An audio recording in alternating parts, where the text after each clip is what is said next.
เพื่อนทุกข์เกิดแก่เจ็บตายด้วยกันทั้งหมดทั้งสิ้นอาเวราหนตัวจงเป็นสุขเถิดอย่าได้มีเวรแก่กันและกันเลยสัพเพสัตตา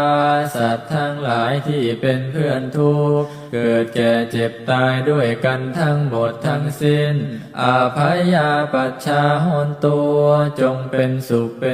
เถิดอย่าได้เบียดเบียนซึ่งกันและกันเลยสัพเพสัตตาสัตว์ทั้งหลายที่เป็นเพื่อนทุกข์เกิดแก่เจ็บตายด้วยกันทั้งหมดทั้งสิ้น